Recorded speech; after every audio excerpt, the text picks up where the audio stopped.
What is up, everybody? Welcome back to RacingDudes.com, and welcome back to another one of our previews. And it is the preview, my favorite race of the season, on my favorite day of the season. Let's go to Saratoga. Let's go to race 12. It is the Travers Stakes, Grade 1 race. Obviously, $1.25 million a purse, mile and a quarter.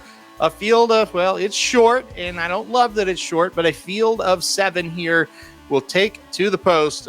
Look, it is a field of 7, but you've got all 3 Triple Crown race winners, plus Forte, a horse that, who knows, if not for injuries, may have been able to win one of those races and is the favorite and is the number 1 ranked 3-year-old coming into this one. So, short field, but it is kind of the horses that you want to see entered in this race. All right, let's get to it. Speaking of Forte, I'm going to go number 1 Forte on top here. I think he gets the job done in the Travers this year. He draws the rail. That's all right. That doesn't really worry me. It's a short field. I think he sits kind of the stalking trip, just like he did in the Jim Dandy. I think he turns for home, and I just don't see anybody that can outkick him, and I don't see anybody that he can't run down. So I think number 1 Forte going to be my top pick in here. I know he's a short price. We'll see about betting. I don't think you're going to be able to bet a win on him. We might have to get a little bit creative with exotics. That'll just kind of be an answer for a little bit later on. But as far as who I think is going to win, number 1 Forte going to be my top pick. Number 4 Mage is going to be second for me. And look, I don't think it's a great thing that he lost Castellano, obviously, but he gets Luis Saez to ride. And so I think that's a pretty good pickup mount. Look, I just think Mage is just really consistent, if lack of anything, any other word. He just shows up and runs well. I think he'll run well here. I think he'll come with a big-time run. I think he gets up for second. I don't think he's quite good enough to actually win this thing, but I think he will get second. Also, a mile and a quarter. Look, that's where the biggest win of his career came. I think he's going to run really well. Won't be shocked at all if he wins. So I'm going to go number 4, Mage, in second. In third, I'm going to go number 2, Arcangelo. Look, I know the trainer says the layoff isn't that big a deal and everybody doesn't think it's that big a deal. I'm just not on that camp. I think it's awfully tough to go right from the Belmont Stakes to the Travers with no race in between. That's 77 days off, and I get it. Hey, maybe I'm making too much of it. Maybe I'm making too big of a deal of it. I just think that's going to be tough, especially against competition like this. Now, it was 63 days between when he finished 4th on a maiden and he broke his maiden. But my kind of thing is, well, look, it was a maiden special weight. You didn't have to beat Forte and Mage and National Treasure and all these horses. You just had to beat a maiden special weight at Gulfstream. I think Arcangelo is really, really talented, and he may be the most talented, and he may prove me very much wrong, and the layoff was no big deal at all. I would not be surprised. But when you're kind of splitting hairs, I just think the layoff might be a little too much for him. Tons of respect for him.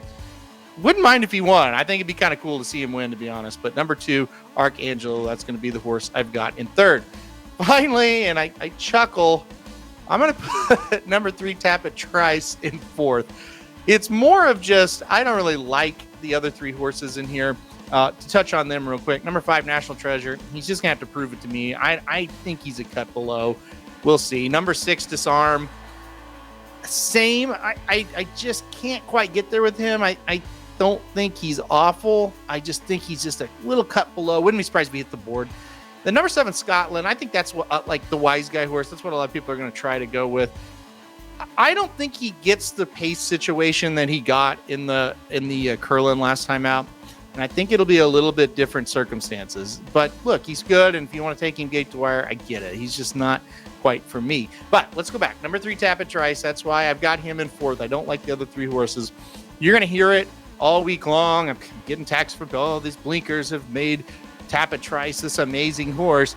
Maybe they have, but he's got to go out there and do it. And we've thought different things about Tapit Trice in the past that might help this, that, or other, whatever. Other than that bluegrass race, we just haven't seen a great version of this horse. He's just kind of who he is. I am very skeptical that the blinkers are going to help him enough to win this race, but they say he's working phenomenal. They say the blinkers have made all the difference. He's going to get a lot of steam, I think, because of the talk around Saratoga. But, I remember leading up to the Haskell, he was training the best he's ever trained. I remember leading up to the Kentucky Derby, all the reports were he looks best on the track out of all of them. Belmont, he's training great. He always trains great. I think he's really, really talented. I mean, I think he's exceptionally talented. They just can't get it out of him. And it's not a knock on the connections. They're one of the best connections as far as Todd Pletcher goes in the world, but they just haven't been able to get it out of him. And some horses are like that. Maybe the blinkers do it.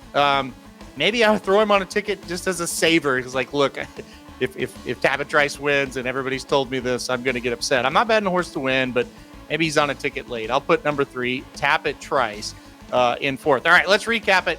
Number 1, Forte on top for me. Number 4, Mage in 2nd. Number 2, Arcangelo in 3rd. And the number 3, Tapit Trice in 4th. All right, that'll do it for a preview of the Travers Stakes. Thanks, everyone, for watching this video. Hit the like button if you like it. Hit subscribe if you really like it. Want to get alerted anytime we do videos like this. And most importantly, good luck on Travers Day and have a great time if you're going to Saratoga.